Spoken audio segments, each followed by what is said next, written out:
श्रीमद् भागवतम स्कंद संख्या 2 अध्याय संख्या 2 श्लोक संख्या 2। मैं पढ़ता हूँ, अब मेरे पीछे दोहराइएगा। अपना अपना ऑडियो ऑन करा दीजिए सबका। शाब्दस्य हि ब्रह्मणः एषः पन्थः यत नामभिः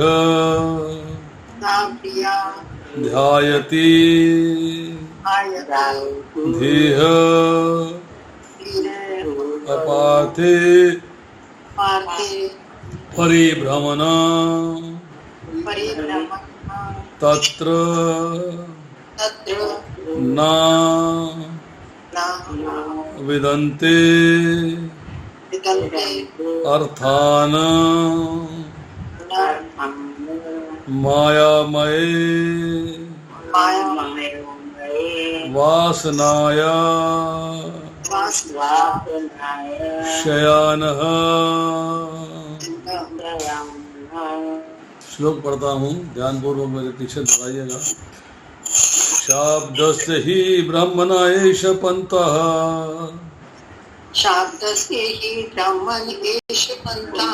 यथा नामभिध्यायति धिया पार्थे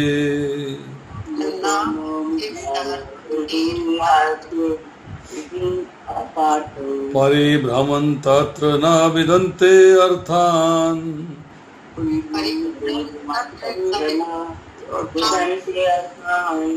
मायामये वासनाया शयानः।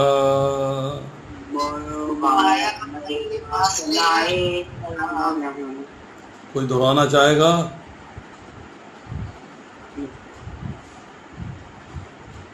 मैं पढ़ूं प्रभु जी? बोलिए उर्मिल जी, बोलिए। हरे कृष्णा प्रभु जी, दंडवत प्रणाम। बोलिए।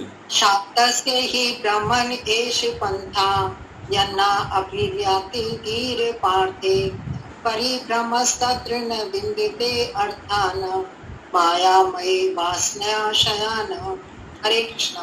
और बोलिए प्रभु जी, बोलिए।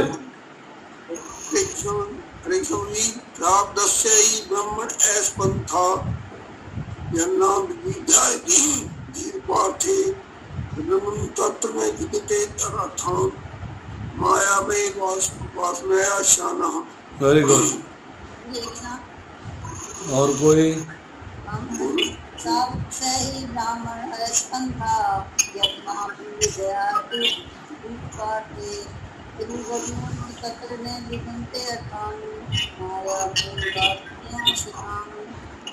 गुड। हरे कृष्ण प्रभु। प्रीति भाटिया, बोलिए प्रीति जी।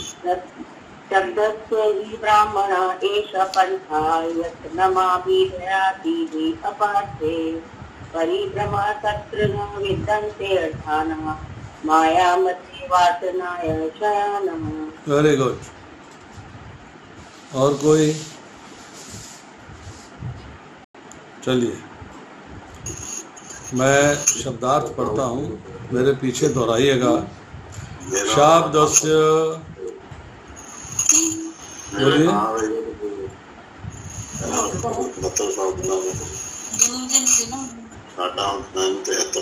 ये ऑडियो किसका ऑन है?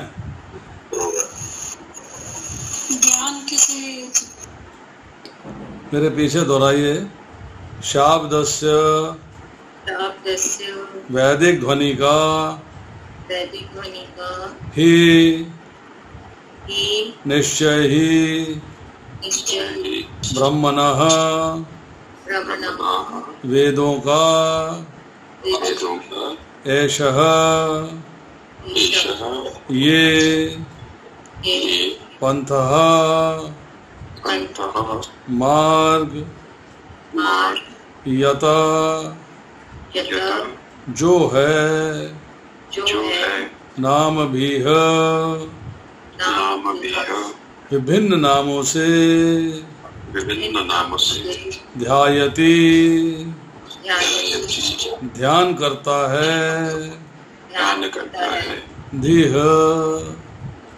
धीह बुद्धि बुद्धि अपार्थे अपार्थे व्यर्थ के विचारों से व्यर्थ के व्यर्थ के विचारों से परिभ्रमण परिभ्रमण घूमते हुए घूमते हुए तत्र तत्र वहाँ वहाँ ना न न कभी नहीं कभी नहीं विंदते विन्दते भोग करता है, वो करता है, अर्थान अर्थान वास्तविकताओं को वास्तविकताओं को मायामय मायामय मोहमयी वस्तुओं में मोहमयी वस्तुओं में वासनाया वासना विभिन्न इच्छाओं से विभिन्न इच्छाओं से श्यानः ज्ञान मानो मानो निद्रा में निद्रा में स्वप्न देख रहा हूँ। स्वप्न देख रहा हूँ। मैं इसका अनुवाद पढ़ता हूँ, सब लोग मेरे पीछे दोहराइए। वैदिक ध्वनियों वैदिक वेद वाणी को वेदवाणी को प्रस्तुत करने की प्रस्तुत करने की विधि विधि इतनी मोहने वाली है इतनी होने वाली है कि वह ही व्यक्तियों की कि वह व्यक्तियों की बुद्धि को स्वर्ग जैसी व्यर्थ की वस्तुओं की ओर वस्तु की ओर ले जाती है। ले जाती है। बद्ध जीव बद्ध जीव ऐसी ऐसी स्वर्गिक स्वर्गिक मायामयी माया में वासनाओं के स्वप्न में वासनाओं के स्वप्नों में मंडराते रहते हैं, मंडराते रहते हैं, लेकिन उन्हें ऐसे स्थानों से ऐसे स्थानों से सच्चे सुख की प्राप्ति नहीं हो पाती। प्राप्ति नहीं हो पाती। अब सबने पढ़ा है, सबने सुना है, अब कौन इसे रिपीट करेगा? Please come forward. भावना जी आप बोलेंगी, उर्मिल जी आप बोलेंगी, शांति प्रदा माता जी आप बोलेंगी, बारी बारी से बोलिए। हरे कृष्णा प्रभु जी, दंडवत प्रणाम। यस, इस ये शब्द यूज हुआ है बुद्धि को स्वर्ग जैसी व्यर्थ की वस्तुओं की। नहीं, पहले आप जो है ना अनुवाद पढ़िएगा 2-3 बार, अच्छा ताकि प्रभु समझ जी, में आए। ठीक है। वैदिक ध्वनियों को प्रस्तुत करने की विधि इतनी मोहने वाली है कि यह व्यक्तियों की बुद्धि को स्वर्ग जैसी व्यर्थ की वस्तुओं की ओर ले जाती है। बद्ध जीव ऐसी स्वर्गिक मायामयी वासनाओं के स्वप्नों में मंडराते रहते हैं, लेकिन उन्हें ऐसे स्थानों में सच्चे सुख की प्राप्ति नहीं हो पाती। हरे कृष्णा। शांति प्रदा माता जी पढ़िए। वैदिक ध्वनियों को प्रस्तुत करने की विधि इतनी मोहने वाली है कि यह व्यक्तियों की बुद्धि को स्वर्ग जैसी व्यर्थ की वासनाओं की ओर ले जाती है। बद्ध जीव ऐसी स्वर्गिक मायामयी वासनाओं के स्वप्नों में मंडराते रहते हैं, लेकिन ऐसे स्थानों में वह सच्चे सुख की प्राप्ति नहीं कर पाते। हरे कृष्णा। यस, अभी और कौन पढ़ेगा? भावना जी आप बोलिए। हरे कृष्णा प्रभु जी, दंडवत प्रणाम। यस, वैदिक ध्वनियों वेद वाणी को प्रस्तुत करने की विधि इतनी होने वाली है कि यह व्यक्तियों की बुद्धि को स्वर्ग जैसी व्यर्थ की वस्तुओं की ओर ले जाती है। बद्ध जीव ऐसी स्वर्गिक मायामयी वासनाओं के स्वप्नों में मंडराते रहते हैं, लेकिन ऐसे स्थानों में वे सच्चे सुख की प्राप्ति नहीं कर पाते। हरे कृष्ण प्रभु जी। राधिका जी। हरे कृष्ण प्रभु जी, दंडवत प्रणाम। यस, बोलिए राधिका। वैदिक ध्वनियों वेद वाणी को प्रस्तुत करने की विधि इतनी मोहने वाली है कि वह व्यक्तियों की बुद्धि को स्वर्ग जैसी व्यर्थ की वस्तुओं की ओर ले जाती है। बद्ध जीव ऐसी स्वर्गिक माया वासनाओं के स्वप्नों में मंडराते रहते हैं, लेकिन सच्चे सुख पाती। हरे कृष्ण। आज नहीं माता जी।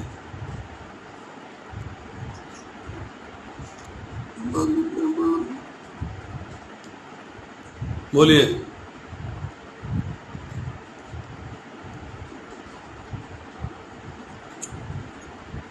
अनादि माता जी, आपसे बात कर रहा हूं मैं।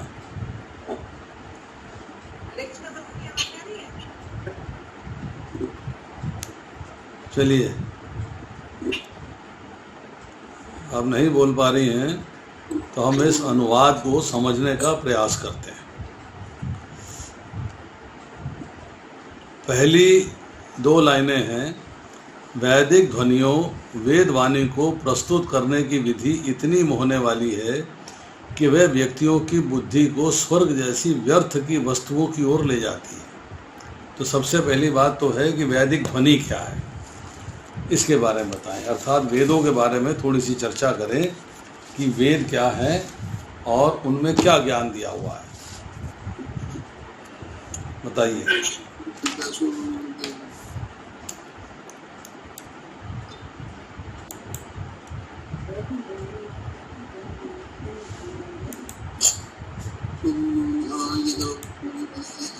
हरे कृष्ण प्रभु जी। यस माता जी, बताइए। प्रभु जी, इसमें कहा है कि वैदिक ध्वनियों, यानी कि जैसे वेदों में कर्मकांड के लिए भी बोला है कि आप इन देवताओं की पूजा करोगे, इस तरह से पूजा करो तो आप स्वर्ग की प्राप्ति करोगे। तो लोग उस चीज में भ्रमित हो जाते हैं, वो स्वर्ग की प्राप्ति को ही एकमात्र लक्ष्य मान के कर्मकांड में या इस तरीके की पूजा विधियों में अपने मन को लगा लेते हैं कि हमें स्वर्ग की प्राप्ति होगी, ऐसे करने से भ्रमित हो जाते हैं। शांति प्रदान। यस माता जी, वेरी गुड। अभी हम बात करते हैं वेदों के बेसिक्स के बारे में। थोड़ा सा 5 मिनट की चर्चा है, सामने स्क्रीन पे आ रहा है, इसको देखते रहिएगा और मैं आपको समझाता रहूँगा। वेदों में 3 भाग हैं, श्रुति, स्मृति और न्याय। भगवान कृष्ण की वेणु ध्वनि से वेदों की माता गायत्री प्रकट होती है और वो ब्रह्मा जी के चारों मुखों से उनके हृदय कमल में प्रविष्ट हो जाती है। तो ये वेदों का जो प्राकट्य है वो भगवान से आता है, नंबर 1। उसके बाद चर्चा आती है मत्स्य पुराण के अंदर जो है, मत्स्य भगवान कहते हैं कि मैं प्रत्येक द्वापर युग में अपने आप को व्यास देव जी के रूप में अवतरित करता हूँ और जहाँ मैं वेदों का संकलन करता हूँ और उसमें सबसे पहले संकलन होता है पुराणों का। उसके बाद ये जो है इस भूलोक में प्रकाशित किए जाते हैं। अब यहाँ पर जो है 3 चर्चाएं आ रही हैं, एक श्रुति है, एक स्मृति है, एक न्याय है। वैदिक ध्वनि को समझने के लिए 3 चीज़ों का समझना जरूरी है। इसको कहा जाता है कि वैदिक नॉलेज के 3 ज्ञान के स्रोत हैं, जिसे प्रस्थान त्रय कहते हैं। प्रस्थान त्रय, त्रय मीन्स 3। एक है श्रुति प्रस्थान, उपनिषद को श्रुति प्रस्थान कहा जाता है। वैदिक injunctions are known as shruti. Original Veda जो है उसके अंदर संहिता है, ब्राह्मण है, आरण्यक है और उपनिषद है। ये सारे जो है श्रुति शास्त्र कहलाते हैं। श्रुति शास्त्र का मतलब है भगवान से ज्ञान प्राप्त हुआ और इसको सुनने के बाद आगे जो है भक्तों ने, ऋषि मुनियों ने आगे इसको प्रोपेगेट किया, इसलिए इसे कहते हैं श्रवणात्मक, सुन के ज्ञान प्राप्त किया है, श्रवण आत्मक। अब इसके बाद आता है स्मृति प्रस्थान। स्मृति प्रस्थान का मतलब ये है कि इसके अंदर जो है वेदों को फर्दर एक्सप्लेन किया गया है। वेदांग है, उपनिषद महाभारत है, भगवद गीता है, पुराण है, ये सारे के सारे जो है स्मृति प्रस्थान कहलाते हैं। ये वेदों की एडिशनल सप्लीमेंट्री प्रेजेंटेशन है जो कि ऋषि मुनियों ने आगे इसको एक्सप्लेन किया है, इसलिए ये स्मृति कहलाती है। इसमें जो है सारे के सारे जो वैदिक प्रिंसिपल्स हैं उनके एविडेंस समझाए गए हैं। इसी में धर्मशास्त्र आते हैं, इसी में अगमाज आती हैं, इसी में मीमांसा आती है, सब शास्त्र इसके आते हैं। तो स्मृति को श्रुति का टीचिंग कहा जाता है। मतलब श्रुति को समझाने के लिए, श्रुति को बताने के लिए जो है स्मृति की रचना हुई। तो सप्लीमेंट है वेदों की और उपनिषद की। इसीलिए पुराण, भगवद गीता, महाभारत, रामायण को निधि ध्यान आसात्मक कहा जाता है, अर्थात श्रवण और मनन। मतलब श्रवण किया है और बाद में मनन किया है। इसके बाद आती है चर्चा वेदांत सूत्र के बारे में, जो न्याय प्रस्थान है।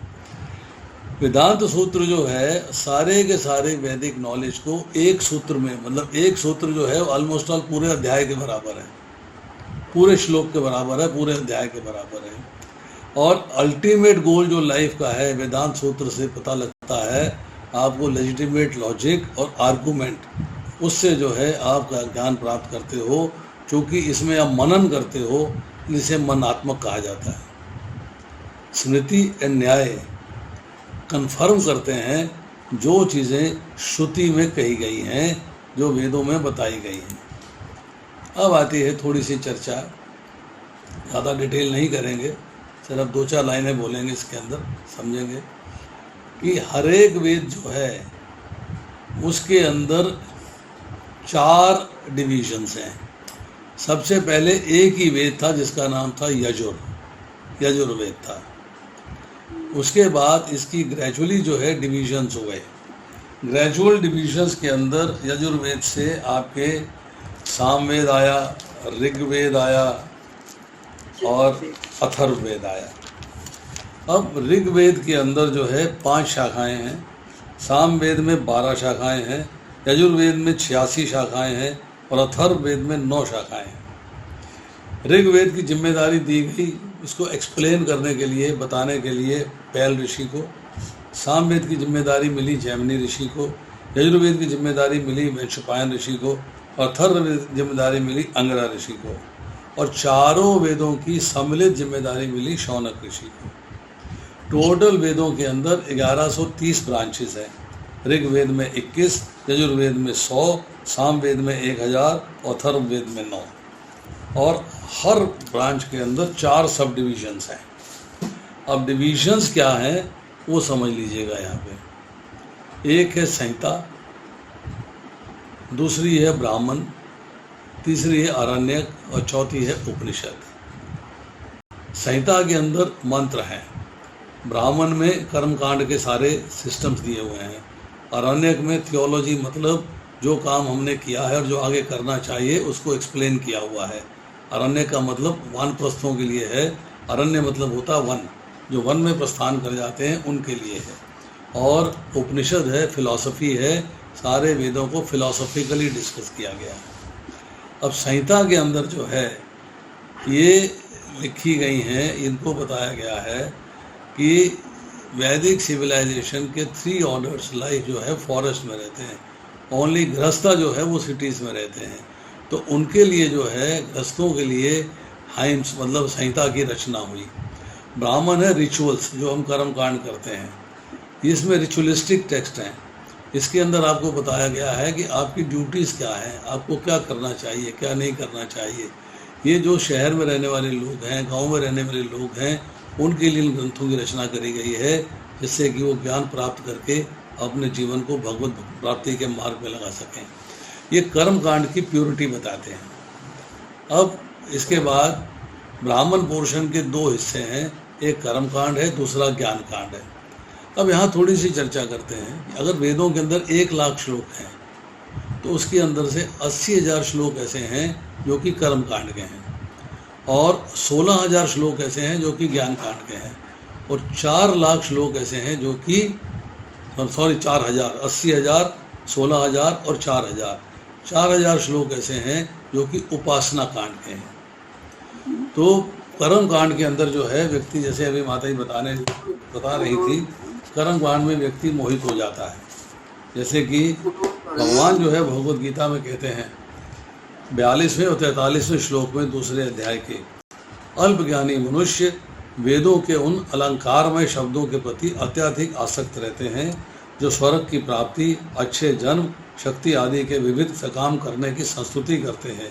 इंद्र तृप्ति एवं ऐश्वर्य में जीवन के अभिलाषा के कारण वे कहते हैं कि इससे बढ़कर और कुछ नहीं है। और 44वें श्लोक में कहते हैं, जो लोग इंद्रिय भोग तथा भौतिक ऐश्वर्य के प्रति अत्यधिक आसक्त होने से ऐसी वस्तुओं से मोहग्रस्त हो जाते हैं, उनके मनों में भगवान के प्रति भक्ति का दृढ़ निश्चय नहीं होता। तो ये बात अंडरस्टैंड करने वाली है। कर्मकांड जो है आपको, क्यों व्यक्ति ने कहा मैंने वेद पढ़े, वहीं आगे अटक गया, इसके आगे नहीं गया।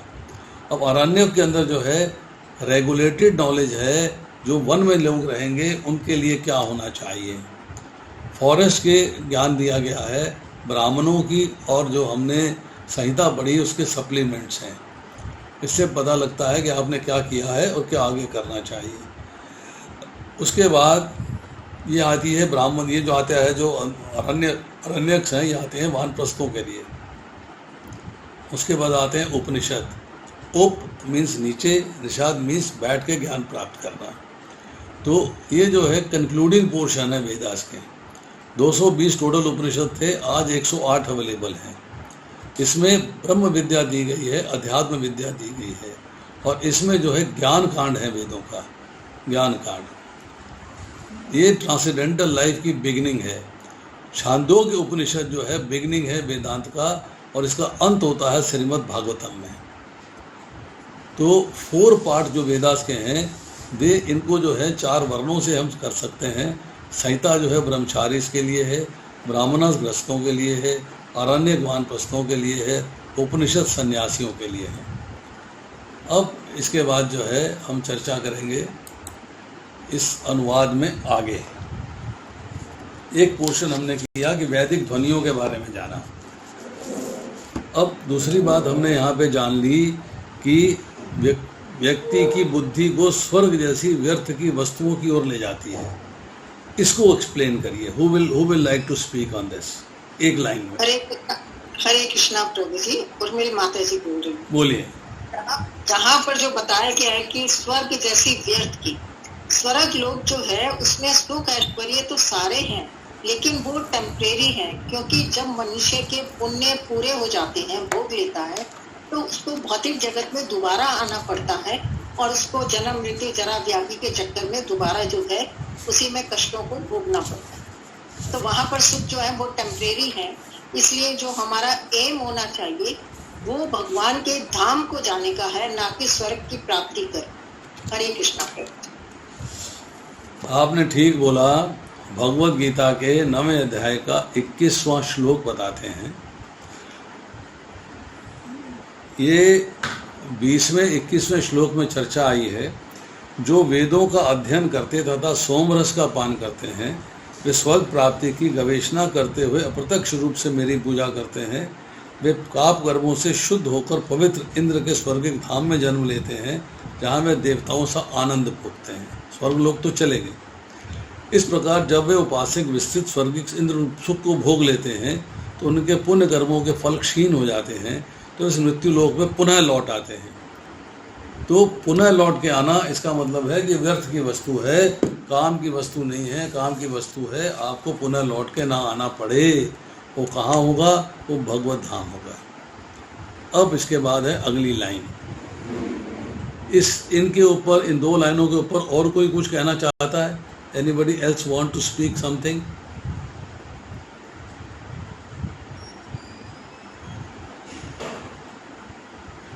चलिए अगली लाइन पढ़ते हैं। बद्ध जीव ऐसी स्वर्गिक मायामयी वासनाओं के स्वप्न में मंडराते रहते हैं, लेकिन उन्हें ऐसे स्थानों में सच्चे सुख की प्राप्ति नहीं हो पाती। सच्चे सुख की प्राप्ति नहीं हो पाती, ये बात बताइए।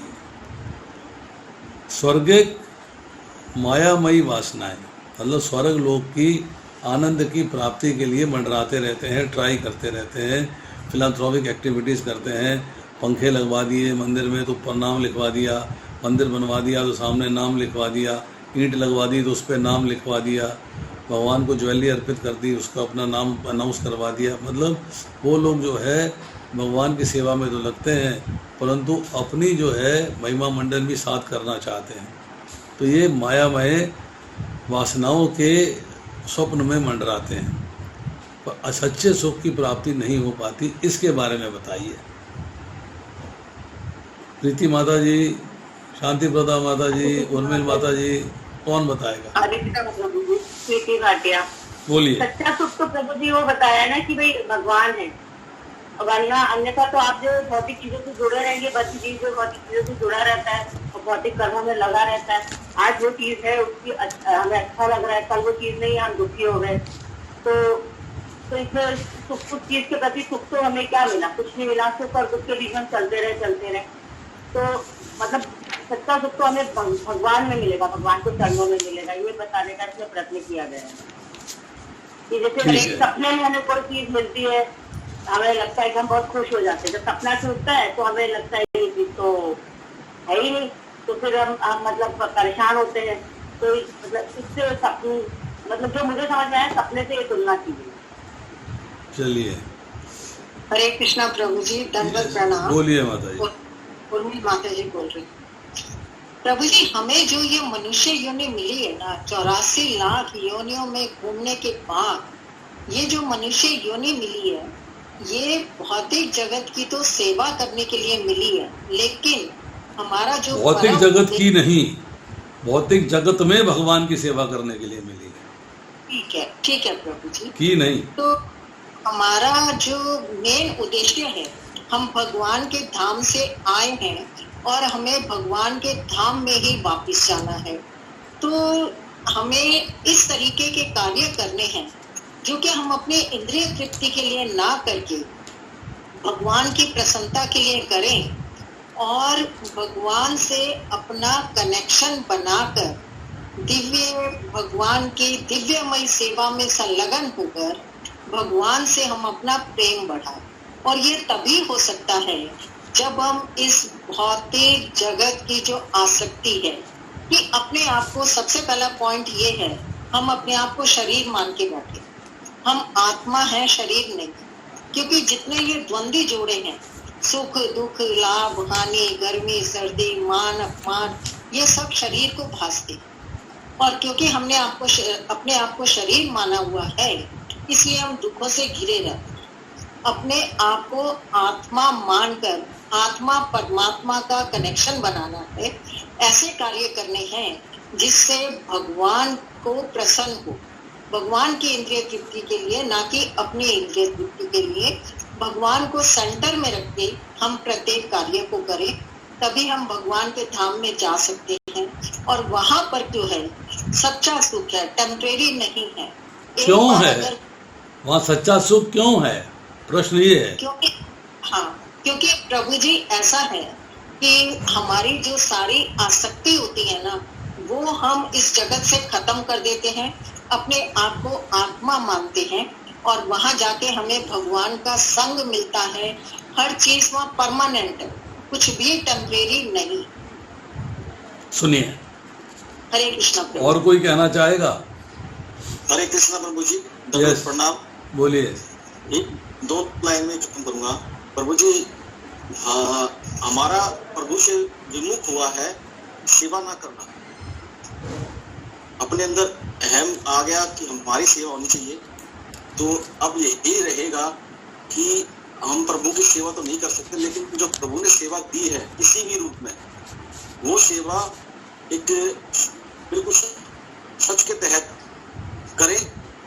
और दूसरा ये है जो आपने पूछा है कि वहाँ पे आनंद परमानेंट क्यों है, हो सकता है इसका ये आंसर हो कि वहाँ जो भी सेवा है वो किसी और के लिए नहीं की जाती, केवल एंड केवल भगवान हरि के लिए की जाती है। तो ये बेसिक्स जो है ना, सुनिए, हम आपको बताएं, फंडामेंटल बेसिक्स को समझना जरूरी है। ठीक है, 5 मिनट में मैं आपको ये एक्सप्लेन कर दूंगा, ध्यान पूर्वक सुनिएगा।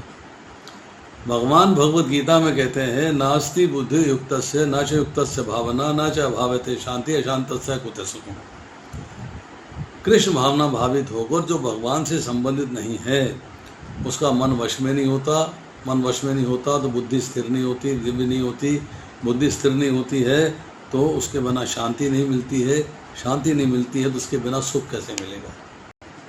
सुख की प्राप्ति चाहिए आपको। टेम्परेरी इस वर्ड में है, परमानेंट भगवान के वर्ड में है। भगवान के यहाँ सुख की प्राप्ति परमानेंट क्यों है, ये जानना है हमें। परमानेंट क्यों है, वहाँ सुख क्यों है, ये जानना है हमें। वहाँ जाएंगे, सेवा करेंगे, सुख प्राप्ति होगी, वो इफेक्ट है, असर है उसका। पर है कि है क्यों, हमें ये प्रश्न जानना है।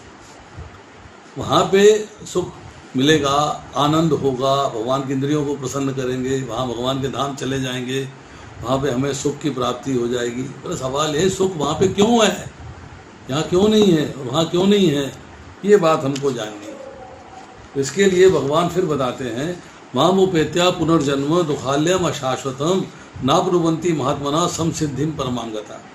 मुझे प्राप्त करके महापुरुष जो भक्ति योगी हैं कभी भी दुखों से पूर्ण इस अनित्य जगत में नहीं लौटते। भगवान ने स्टेटमेंट दे दिया है कि जगत जो है दुखों से पूर्ण है, 100% दुख है यहाँ, क्योंकि उन्हें परम सिद्धि प्राप्त हो चुकी है। परम सिद्धि क्या है कि मेरे धाम आ जाते हैं, मेरा प्रेम प्राप्त करते हैं। अब वहाँ सुख है, सुख क्यों है इसको समझने की कोशिश करते हैं। फिर भगवान कहते हैं, आ ब्रह्म भुवना लोका पुनर्वर्तनो अर्जुना मामुपेत्या दुखवंतः पुनर्जन्म न विद्यते। इस जगत में सर्वोच्च लोक से लेकर निम्नतम सारे लोग दुखों के घर हैं, जहाँ जन्म तथा मरण का चक्र लगा रहता है, किंतु हे कुंती पुत्र, जो मेरे धाम को प्राप्त कर लेता है उसका पुनः जन्म नहीं होता। अब भगवान ने कहा कि जो मेरे धाम को प्राप्त कर लेता है उसका पुनर्जन्म नहीं होता। और पुनर्जन्म ना होने से सुख और दुख का क्या संबंध है, सुख वहाँ पे क्यों है, तो उसकी चर्चा जो है भगवान करते हैं दूसरे अध्याय के अंदर। कर्मजम बुद्धि युक्ता ही फलम त्यक्त्वा मनुष्यना जन्म बंध विनिर्मुक्ता पदम गच्छन्ति अनामयम। इस तरह भगवत भक्ति में लगे रहकर बड़े बड़े ऋषि मुनि अथवा भक्तगण अपने आप को इस भौतिक संसार में कर्म के फलों से मुक्त कर लेते हैं। इस प्रकार जन्म मृत्यु के चक्र से छूट जाते हैं और भगवान के आसपास आकर उस अवस्था को प्राप्त करते हैं जो समस्त दुखों से परे है। दुखाल्यम अशाश्वतम था, यहाँ पे क्या कह रहे हैं कि अनामयम, मतलब यहाँ पे दुख नहीं। आमय मतलब दुख होता है, आमय का मतलब होता है कष्ट, जहाँ दुख नहीं है। भगवान कहते हैं मेरे यहाँ दुख नहीं है, पर हमें वहाँ पे सुख की प्राप्ति क्यों होगी, दुख नहीं है ठीक है इसलिए वहाँ सुख है।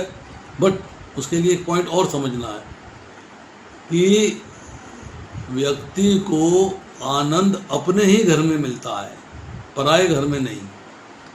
और हमारा घर कहाँ है, भगवान कहते हैं मम है वंशे जीवलोके जीव भूते सनातनी मन शिष्टानी इंद्रियानी प्रकृष्टानी दर्शनी, कि जे मेरा ही भिन्न और सनातन अंश है, क्योंकि जीव मेरा ही अंश है, इसका ओरिजिनल घर मेरा घर है, जहाँ मैं रहता हूँ इसका ओरिजिनल घर है। और हमें आनंद ओरिजिनल घर में जाकर ही आएगा, सुख ओरिजिनल घर में ही मिलेगा। इसलिए भगवान के धाम में हमें सुख की प्राप्ति होती। सुख वहाँ क्यों है, इसलिए कि हमारा ओरिजिनल घर है, वो ये पॉइंट नोट करने वाला है। That is our original house, that is why we get happiness over there. वहाँ हमें सुख की प्राप्ति होती है, इसलिए कि वो हमारा ओरिजिनल घर है, ओरिजिनल। यहाँ हम टेम्परेरी वर्ल्ड में हैं, यहाँ हम अपने भोग भोग रहे हैं, उसकी वजह से हम 84 लाख यूनिया, ये वो सब बहुत सारी बातें, परंतु ओरिजिनल घर है भगवान का घर, जहाँ से हम आए हैं। और सुख जो है अपने घर में जाके ही प्राप्त होता है, दुखाल्यम अशाश्वतम में नहीं, यहाँ नहीं सुख प्राप्त होगा। इसीलिए सुख की प्राप्ति वहाँ होनी है और लक्ष्य वहाँ जाने का है। और हम जो है मोह में आके, मायामयी वासनाओं के चक्कर में आके स्वर्ग तक जाने की कोशिश करते हैं और वहाँ से लौट के हमें फिर वापस आना है। This is not the correct way. Correct way is कि हमें भगवान के धाम जाके अपने लिए असली सच्चे सुख की प्राप्ति करनी है, क्योंकि सच्चा सुख वही है, इसलिए कि वो मेरा ओरिजिनल धाम है, that is my original house. और सुख की प्राप्ति अपने घर में ही होती है, पराये घर में नहीं होती है। मनोज कुमार महतो जी बाद में सवाल करिएगा, आपने रेज हैंड किया है, बाद में करिएगा। अब हम करते हैं इसका तात्पर्य। तात्पर्य कौन पढ़ेगा, पहली 4 लाइनें पढ़नी है बस। हरे कृष्ण प्रभु जी, यस, शांति प्रधान माता जी पढ़िए। तात्पर्य बद्ध जीव भौतिक संसार के भीतर ब्रह्मांड की सीमा तक भी सुख के लिए तरह तरह की योजनाएं बनाने में सदैव व्यस्त रहता है। वह इस पृथ्वी ग्रह पर उपलब्ध वस्तुओं में से भी संतुष्ट नहीं होता। जहां उसने प्रकृति के संसाधनों का शोषण अपनी शक्ति के अनुसार महत मात्रा में किया है, वह चंद्रमा या शुक्र लोक में भी वहां के संसाधनों का दोहन करने हेतु जाना जाता है। लेकिन श्री भगवान ने श्रीमद् भगवद गीता 8.16 में इस ब्रह्मांड के असंख्य ग्रहों तथा अन्य प्रणालियों के ग्रहों की व्यर्थता के विषय में हमें आगाह किया है। ब्रह्मांडों की संख्या असंख्य है और उनमें से प्रत्येक ब्रह्मांड में असंख्य ग्रह हैं, लेकिन इनमें से कोई भी ग्रह भौतिक जीवन के मुख्यतः दुखों यथा जन्म, मृत्यु, जरा तथा व्याधि के दुखों से सुरक्षित नहीं है। श्री भगवान का कहना है कि ब्रह्म लोक अथवा सत्य लोक जैसे सर्वोच्च लोक भी रहने के लिए उपयुक्त स्थान नहीं है, क्योंकि वहां भी उपयुक्त दुख पाए जाते हैं। बस माता जी, बस यहीं पढ़िएगा, बाकी नेक्स्ट। तो यहाँ पर ये चर्चा आ गई जो आपने बताया कि ब्रह्मांड के असंख्य लोकों तथा अन्य लोकों की व्यर्थता के विषय में आगाह किया गया है। और कौन बोलना चाहेगा? भावना मेहदी दत्ता जी, आप कुछ बोलना चाहती हैं? हरे कृष्णा प्रभु जी, आगे की रीडिंग के लिए वो आपसे कराते हैं, अभी आपसे कराते हैं कि जो हमने अभी पढ़ लिया है, जो शांति प्रदा माता जी ने पढ़ा है, इसको जरा थोड़ा सा समझने का प्रयास करते हैं, इतने पाठ को, फिर अगला पाठ करेंगे। पहली लाइन, बद्ध जीव संसार के भीतर सुख के लिए तरह तरह की योजनाएं बनाने में सदैव व्यस्त रहता है। यस, प्रीति माता जी, आप कुछ कहना चाहेंगी?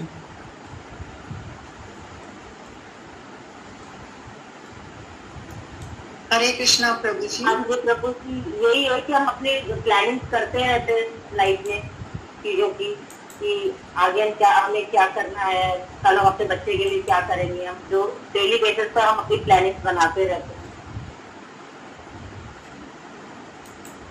हरे कृष्णा प्रभु जी, दंडवत प्रणाम। बोलिए।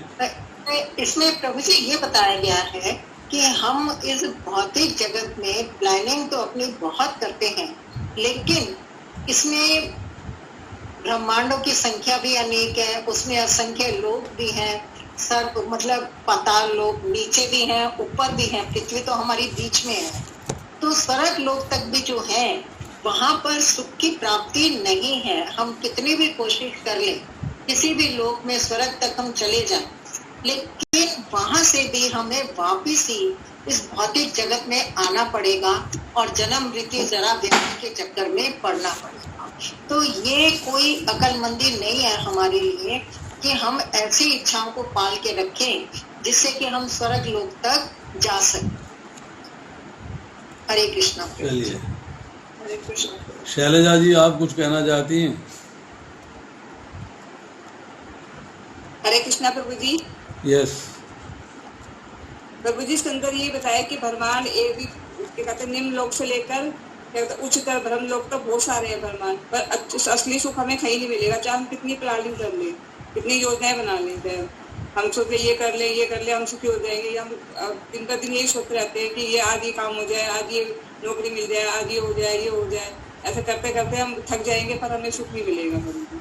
तो अच्छा सच्चा सुख हमें भगवान के धाम में मिलेगा, अपने धाम में मिलेगा। देखिए, यहाँ भगवद गीता के 8.16 की चर्चा हुई है, जो हमने श्लोक पढ़ा था। आ ब्रह्म भुवना लोका पुनर्वर्तनो अर्जुना मामुपेत्या तो कौनतये पुनर्जन्म न विद्यते। ब्रह्मा जी के लोक से लेके पाताल लोक तक सारे के सारे लोग दुखों के घर हैं। और दुख क्या है? जन्म तथा मृत्यु का चक्र। तो जन्म मृत्यु जरा व्याधि, इनका चक्र जो है ये लगा हुआ है, परंतु मेरे धाम को प्राप्त कर लेता है, उसका पुनर्जन्म नहीं होता। अब देखिए, थोड़ी सी चर्चा करते हैं। ब्रह्मा जी का लोक सबसे इस 14 भुवनों में सबसे सुपीरियर है, सबसे ऊपर है, ठीक है। अब हमारा उद्देश्य है परमात्मा प्राप्ति का, भगवान की प्राप्ति का, मतलब भगवान के धाम जाने का। दो ही रास्ते हैं, या तो भगवान मेरे पास आ जाए या मैं भगवान के पास चला जाऊँ। दो ही रास्ते हैं। प्राप्ति कैसे होगी? या तो वो मेरे पास आ जाए या मैं उनके पास चला जाऊँ।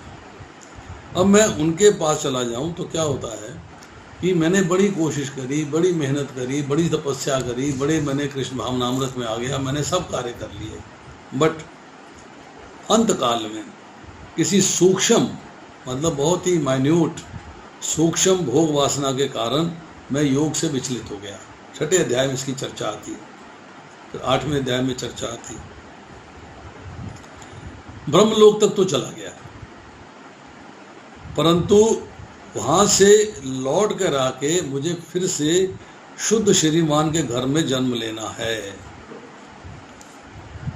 क्या बता रहे हैं? सुख भोग की सूक्ष्म वासना अभी मिटी नहीं। सूक्ष्म वासना, बहुत ही माइन्यूट वासना है जो भी मिटी नहीं है। शरीर छोड़ के हम ब्रह्मलोक में तो चले गए, अब ब्रह्मलोक में जाके अगर वो वासना मिट जाती है तो हम ब्रह्मलोक से आगे मुक्त हो जाएंगे। We will not come back to this earth. एक बात ये भगवत गीता के 8वें अध्याय के 24वें श्लोक में चर्चा आई है। अब दूसरा कंडीशन, हमारा उद्देश्य जो है भगवान की प्राप्ति का है, जिसमें ना तो यहाँ के भोगों की वासना है, ना ब्रह्मलोक के भोगों की वासना है। कोई वासना नहीं है, कोई डिजायर नहीं है, बट समहाउ अंत काल में भगवान के ध्यान से विचलित हो गए, भगवान के ध्यान से विचलित हो गए। अब योगियों के कुल में जन्म लेंगे, जहाँ पर जो है वो साधन करके कृष्ण भावनामृत में आके मुक्त हो जाएंगे। इसकी चर्चा आती है 6ठे अध्याय के 42वें और 43वें श्लोक में। अब एक है ब्रह्मलोक में जाके मुक्त होना, दूसरा है योगियों के कुल में उत्पन्न होके साधन करके मुक्त हो जाना। अब उद्देश्य फिर भगवान की प्राप्ति का है, पर अभी तक सांसारिक सुख भोग की कामना मिटी नहीं, वासना खत्म नहीं हुई है। और इसी जीवन के अंदर अंत काल में योग से विचलित हो गया, अर्थात वह स्वर्ग आदि में जाके, स्वर्ग आदि लोकों में जाके भोग भोगता है, लौटकर शुद्ध श्रीमानों के घर में जन्म लेता है और फिर साधन में लग जाता है, कृष्ण भावनामृत में आ जाता है और उसके बाद मुक्त हो जाता है। इसकी चर्चा फिर 6ठे अध्याय के 41वें, 44वें और 45वें श्लोक में आएगी। अब देखिए, हमें ब्रह्मा जी के लोक में जाकर भी जब तक हमारी वासनाएं समाप्त नहीं होंगी, चाहे सूक्ष्म हैं, तब तक हम जो है प्रॉब्लम में हैं। ये बात यहाँ पे समझाई जा रही है।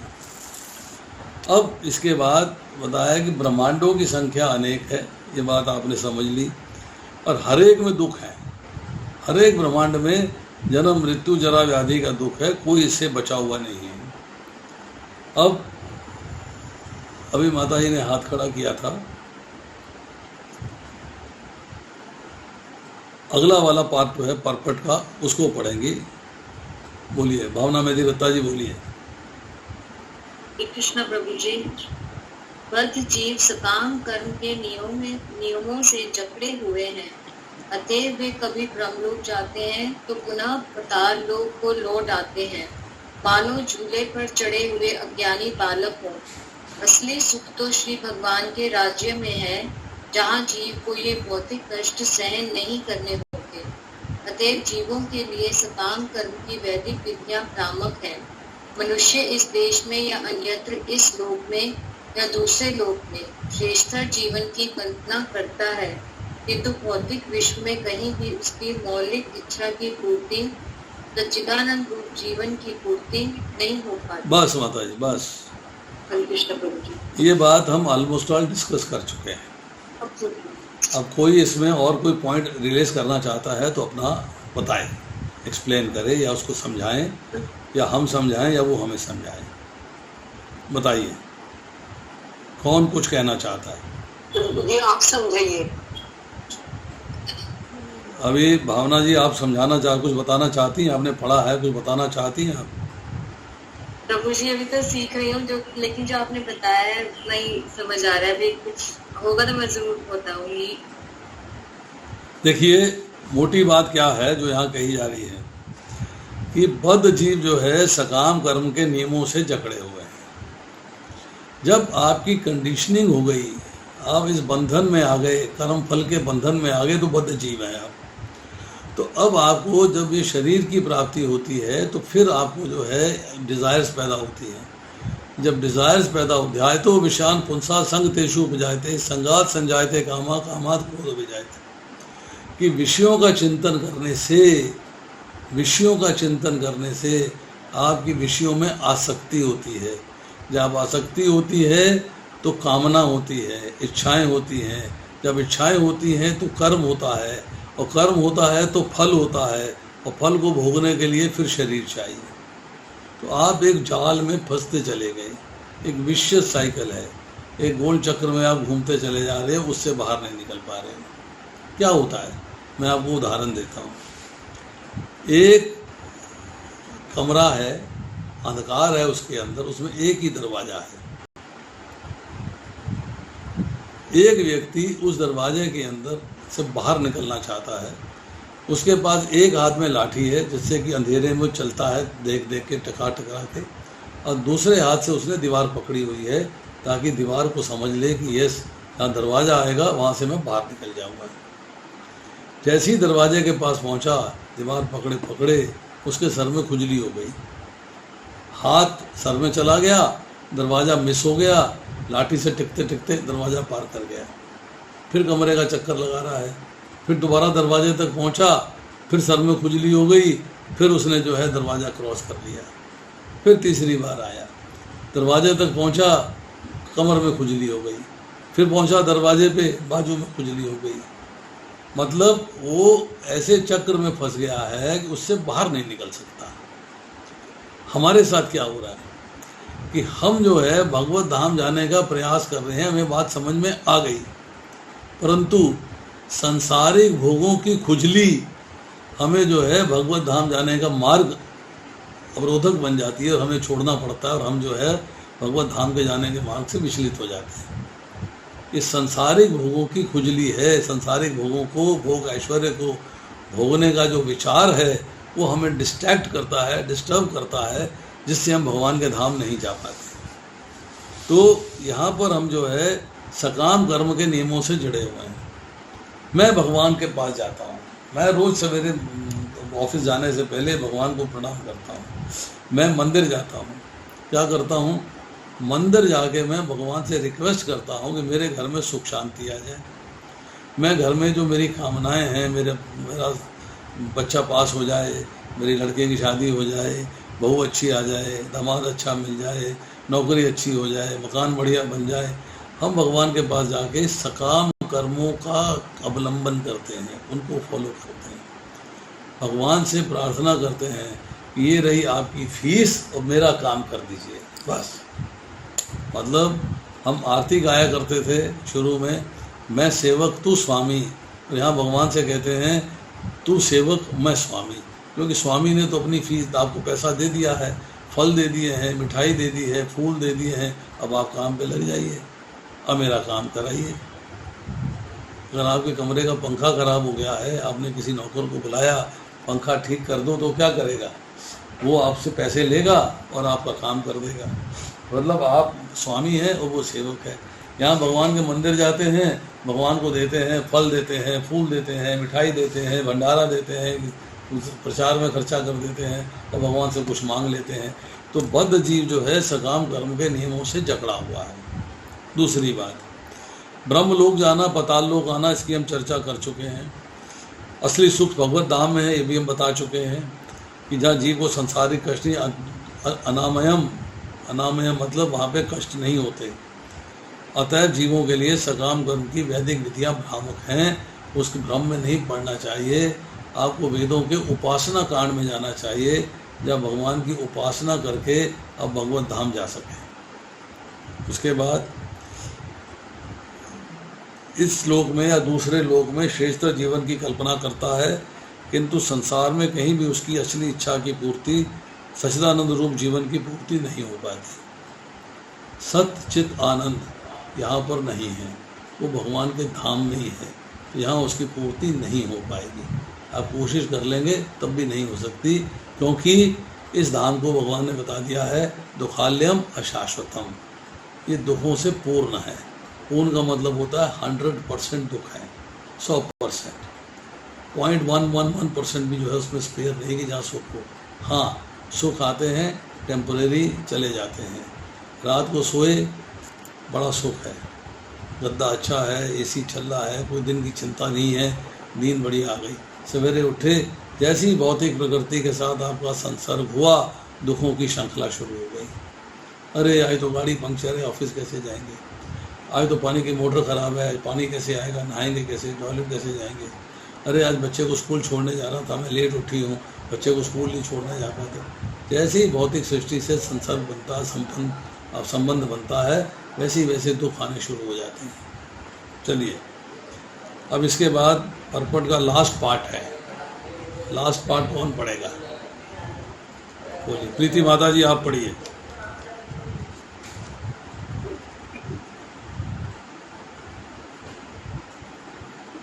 नहीं, गलत रही है।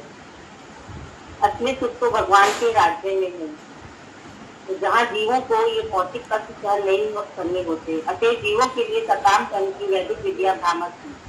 मनुष्य उस देश में है या अन्यत्र इस लोक में या दूसरे लोक में श्रेष्ठ जीवन की कल्पना करता है, किंतु भौतिक विश्व में कहीं भी उसकी मौलिक इच्छा की मूर्ति सच्चिदानंद रूप जीवन की पूर्ति नहीं हो पाती। श्री सुखदेव गोस्वामी अप्रत्यक्ष रूप से महाराज परीक्षित को ये बताना चाहते हैं कि जीवन की अंतिम अवस्था में उन्हें अपने मन में तथा कथित स्वर्गलोक जाने की इच्छा नहीं लानी चाहिए, अपितु उन्हें अपने घर भगवत धाम जाने की तैयारी करनी चाहिए। न तो कोई भौतिक ग्रह शाश्वत है, न वहाँ पर उपलब्ध जीवन की सुविधाएं ही शाश्वत है। अतः उनसे प्राप्त होने वाले क्षणिक सुख को भोगने हेतु वास्तविक व्यक्ति ही दिखलानी चाहिए। अरे चलिए, कौन बताना चाहेगा? हरे कृष्णा प्रभु जी। बोलिए। दंडवत प्रणाम। बोलिए प्रभु बोलिए। जी, कहाँ पर ना परीक्षित महाराज को निमित्त बनाकर सुखदेव गोस्वामी जो है ना, कलयुग के बद्ध जीव जैसे हम लोग हैं, हमें ये बताना चाह रहे हैं कि जब मरने की अवस्था हो तो हमें स्वर्ग लोक में जाने की इच्छा नहीं करनी चाहिए, क्योंकि हमारा जो मेन उद्देश्य है भगवान के धाम में जाने का है, जहाँ पर परमानेंट सुख है। लेकिन सौभाग्यवश परीक्षित महाराज को तो ये पता था कि उनके पास 7 दिन हैं, लेकिन हमारे जैसे जीवों को तो यही नहीं पता कि अगला मिनट भी हमारे पास आएगा या नहीं आएगा। इसलिए हमारे लिए लर्निंग पॉइंट ये है कि हम प्रत्येक दिन को ऐसे जिए जैसे ये हमारा आखिरी दिन है, और किसी भी व्यर्थ की चीजों में समय ना गमा करके भगवान का चिंतन करके हम भगवान की सेवा में लगे रहें। किसी भी उच्च लोक में जाने की हमारी इच्छा ना हो। हम जिस घर से आए हैं, जैसे कि अभी आपने पहले बताया कि हमारा असली सुख जो होता है ना अपने घर में होता है, चाहे हम कहीं भी घूम कर आ जाए। जब हम घूम कर थक जाते हैं ना, फिर हमें अपनी झोपड़ी जो होती है ना उसमें भी बहुत सुख मिलता है। तो इसी तरीके से हमें प्रतिदिन ऐसे कार्य करने चाहिए, भौतिक जगत की आसक्ति को छोड़कर। शायद हमारा यही आज आखिरी दिन है और हम अपने घर भगवान के धाम में ही हमें वापस जाए। हरे कृष्णा प्रभु। और कोई? हरे कृष्णा प्रभु जी, दंडवत प्रणाम। बोलिए। हरे कृष्णा प्रभु जी। प्रभु जी क्या है कि हमें अपना जो है सारा टाइम जो है वो कृष्ण भावना भावित में ही बिताना चाहिए, और कृष्ण को केंद्र में रख के ही सारे कार्य करने चाहिए, और तभी हम धीरे धीरे भक्ति में प्रगति कर सकेंगे और भगवान के धाम तक जा सकेंगे। कृष्ण को केंद्र में रख के सारे कार्य करने चाहिए, ये सेंटेंस जो है बड़ा गलत है, इसको मॉडिफाई करिए। मेरे केंद्र में कृष्ण है और मैं 2 आदमियों को थप्पड़ मार रहा हूँ, केंद्र में कृष्ण है। मेरे केंद्र में कृष्ण है, मैं मुर्गा काट रहा हूँ, केंद्र में कृष्ण है।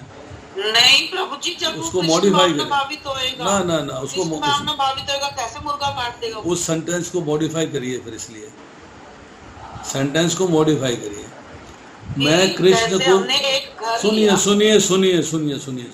जी, तुमने कहा कि कृष्ण को केंद्र में रख के सारे कार्य करने चाहिए। मैं ये कहता हूँ कृष्ण को केंद्र में रख के कृष्ण भावना भावित कार्य करने चाहिए। जी जी जी, ये बात, हाँ ये बात बिल्कुल ठीक, समझ गई आप? बिल्कुल ठीक, जी जी जी जी, ये बात ठीक, बिल्कुल सही कह रहे हैं। सेंटेंस का यूजेज जो है वो ठीक होना चाहिए, बस। हरि बोल, हरि बोल। मोस्ट इम्पोर्टेंट पॉइंट ये है। हरे कृष्ण। भगवान भगवत गीता के 8वें अध्याय में कहते हैं, अंत काले च मामेव स्मरण मुक्त्वा कलेवरम ये प्रयाति समद्भावम याति नाश्रय संशया। जो जीवन के अंत में केवल मेरा स्मरण करते हुए शरीर का त्याग करता है वह तुरंत मेरे स्वभाव को प्राप्त होता है, इसमें रंच मात्र भी संदेह नहीं है।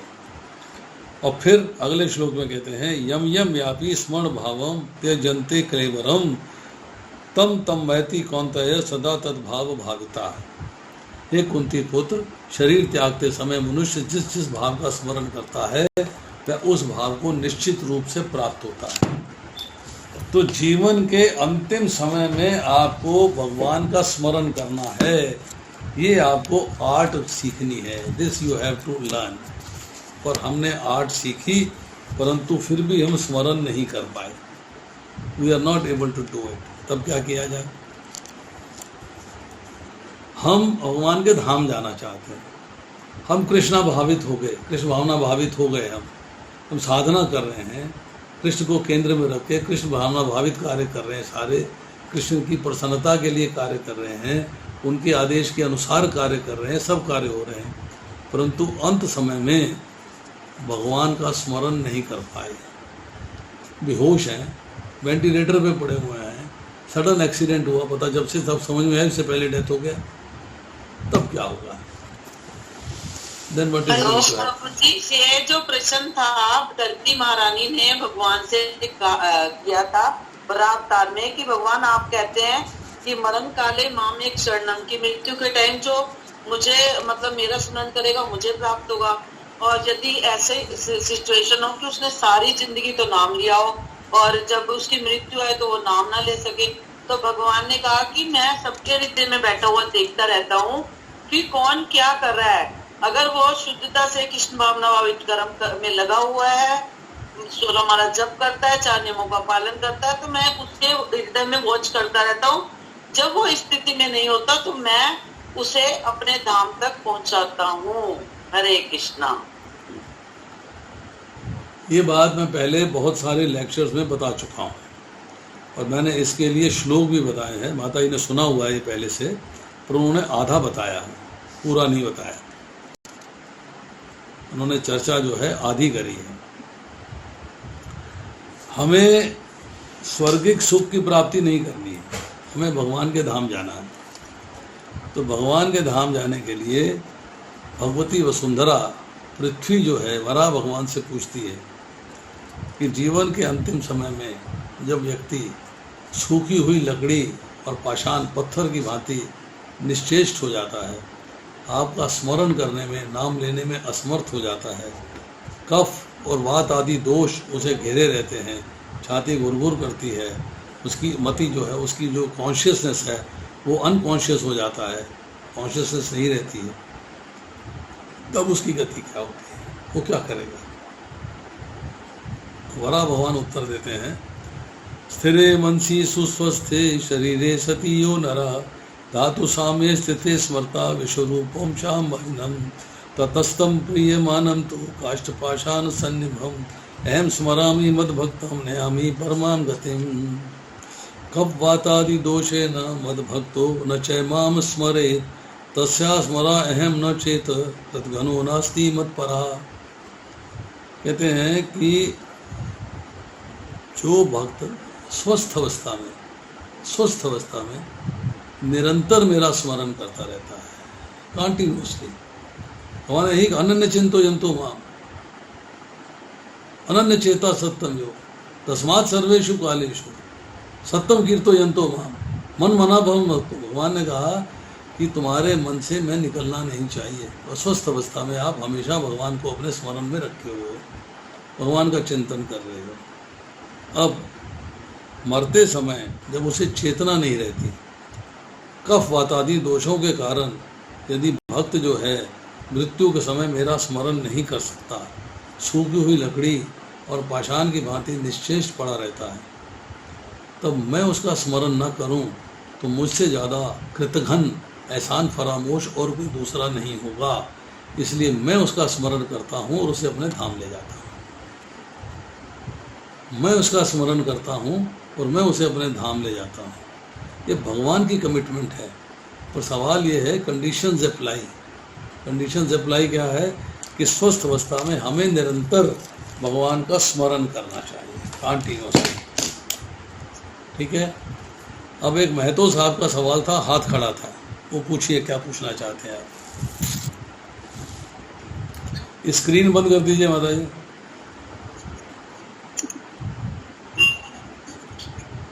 राधे राधे। राधे राधे, बोलिए। हम अभी नए हैं, इसलिए हम जानना चाह रहे हैं आपसे, भगवान है इसका प्रमाण दीजिए और अनुभूति कैसे करेंगे। ऐसा है कि आसान भी है और कठिन भी है। इसके लिए आपसे एक मैं गाइडेंस देता हूँ कि भगवान हैं कि भगवान नहीं हैं, इसका ज्ञान प्राप्त करने के लिए आपको डिटेल डिस्कशन चाहिए। इसकी अनुभूति प्राप्त करने के लिए डिटेल डिस्कशन चाहिए। पहले वो डिस्कशन हो जाए, उसके बाद फिर प्रश्न करेंगे तो आपको आसान हो जाएगा। मंदिर में कौन से मंदिर से जुड़े हुए हैं आप? कहाँ रहते हैं? राधे कृष्ण महामंत्र का जाप करते हैं। रहते कहाँ हो प्रभु? मधुबनी बिहार। बिहार में रहते हो? बिहार में बड़ा शहर कौन है आसपास? मधुबनी और दरभंगा। दरभंगा में भी है इस्कॉन का सेंटर, मधुबनी में भी है इस्कॉन का सेंटर। वहाँ जाइए, उनसे जाके चर्चा करिए, क्लास अटेंड करिए उनकी। आपको बताएंगे एग्जिस्टेंस ऑफ गॉड, भगवान एग्जिस्ट करते हैं। आप घर चलाते हो, आप उसके मुखिया हो। जो संसार चलाता है उसका को मुखिया होना चाहिए, और मुखिया है भगवान। संसार चलाने के लिए उसके मुखिया है भगवान, नंबर 1, क्योंकि उन्हीं के कारण से संसार चलता है। दूसरी बात, कोई भी ऑफिस चलता है उसमें हर काम करने वाला होता है, बिना काम करने वाले के ऑफिस नहीं चलता। संसार चलाने के लिए कोई तो है जो चलाएगा उसको, तो भगवान चलाते हैं और कोई नहीं। अब भगवान कहते हैं कि मैं प्रत्येक प्राणी के हृदय में विराजमान हूँ। आप एक बात आजमा के देखिएगा, मैं आपसे कहता हूँ, ट्राई करके देखिए। आप रात्रि में सोइए बिना अलार्म लगाए, बिना अलार्म लगाए, और मन में धारण कर लीजिए कि मुझे सुबह 4 बजे उठना है। 4 बजे आपकी नींद खुल जाएगी। चाहे आप दोबारा सो जाओ वो अलग बात है, परंतु 4 बजे नींद खुल जाएगी, क्योंकि भगवान जो आपके हृदय में बैठे हैं 4 बजे आपकी प्रेरणा देंगे, आपकी नींद खोल देंगे। आप उनकी बात न सुन के अपने आप फिर जो है कोशिश करेंगे और फिर सो जाएंगे तो बात अलग है। भगवान की उपस्थिति हमें हर वस्तु में प्राप्त होती है। जैसे जैसे आप चलते जाते हो ऐसे ऐसे आपको समझ में आता जाता है कि हर चीज़ को कंट्रोल करने के लिए कोई तो है। वो कौन है? तो कौन है जो कंट्रोल करता है? तो कंट्रोल करने वाले हैं, एक सुपर सोल है, एक सुपर पावर है जो कंट्रोल करती है, और वो कंट्रोल करने वाले हैं भगवान। तो भगवान की उपस्थिति आपके हृदय में है। सिर्फ ये है कि आपने कभी हृदय की ओर झांका नहीं है, उनकी उपस्थिति को महसूस नहीं किया है। दूसरी बात बताता हूँ, आप कोई कार्य करना चाहते हैं, आपके मन के अंदर उसके सकारात्मक और नकारात्मक दोनों रूप आएंगे, पॉजिटिवली और नेगेटिवली दोनों आएंगे। तो आपकी बुद्धि का कार्य है कि उसमें कौन से फॉलो करते हो। वो दोनों जो प्रेरणा देने वाले हैं वो भगवान है। वो प्रेरणा दे देते हैं, यस ये अच्छा है, बुरा है, ये आदमी अच्छा है, ये आदमी बुरा है, इस आदमी से मिलो, इस आदमी से न मिलो। वो आपको आपके हृदय के अंदर बैठे भगवान आपको जो है गाइडेंस देते हैं। आप उस गाइडेंस पे न चलें, ये आपकी मर्जी है। तो भगवान की उपस्थिति को समझना मुश्किल काम नहीं है। क्योंकि जब हम ये समझ लेते हैं कि प्रत्येक कार्य भगवान के द्वारा ही हो रहा है, उन्हीं के आदेश के अनुसार हो रहा है, मैं इच्छा करता हूँ, भगवान सैंक्शन करते हैं। जब भगवद गीता पढ़ेंगे, पहले अध्याय से लेकर 18वें अध्याय तक समझना शुरू करेंगे, एक एक करके क्लासेस अटेंड करेंगे, तो आपको बात समझ में आएगी कि भगवान हैं और उनकी उपस्थिति को कैसे महसूस किया जाता है। भगवान ने कहा है, भगवद गीता नहीं आपने पढ़ी, भगवद गीता को ध्यान से पढ़िएगा आप, बिल्कुल एकदम ध्यान से पढ़िए। आपको जो है भगवद गीता को ध्यान से पढ़ने से आंसर मिल जाएगा। अर्जुन ने जो है प्रश्न किया है भगवान से, अर्जुन ने बड़ा सुंदर प्रश्न किया है। अर्जुन कहता है, हे कृष्ण, हे परम योगी, मैं किस तरह आपका निरंतर चिंतन करूं, आपको कैसे जानूं, आपका स्मरण किन किन रूपों में किया जा सकता है। तो भगवान ने अपनी 82 विभूतियां बताई कि इन सब रूपों का स्मरण करके मेरा स्मरण कर सकते हो। 7वें अध्याय में भी बताई, 9वें अध्याय में भी बताई और 10वें अध्याय में भी बताई। सब विभूतियों की चर्चा हो रही है। ओनली थिंग इज कि आप जल में स्वाद है, क्यों है भाई? स्वाद कौन है? भगवान कहते हैं मैं हूँ। पुष्प में गंध है, गंध मैं हूँ। तो भगवान की उपस्थिति सब जगह महसूस करेंगे जब आप भगवान को समझने का प्रयास करेंगे ठीक तरीके से। और कैसे करेंगे? भक्त की सहायता से, छानबीन कर, भक्त के माध्यम से। तो इसके लिए आपको चाहिए कि आप जो है भगवद गीता को ध्यान से पढ़िए, अपने आसपास के इस्कॉन टेम्पल में जाइए, वहाँ जाके उनसे चर्चा करिए, उनसे ज्ञान प्राप्त करिए।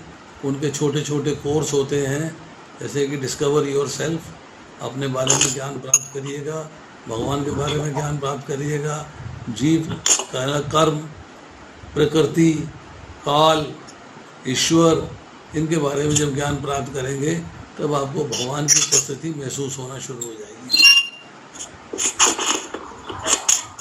हरे कृष्णा प्रभु जी, हरे कृष्णा प्रभु जी। यस प्रभु जी, मैं एक बात शेयर करना चाहूंगी कि मेरे पास ना, मतलब बाकी चैतन्य महाप्रभु भी हैं, जगन्नाथ जी भी हैं, पर एक छोटे से गोपाल भी हैं। वो गिफ्टेड है, किसी ने गिफ्ट करे थे। प्रभु जी, वो अक्सर कहीं ना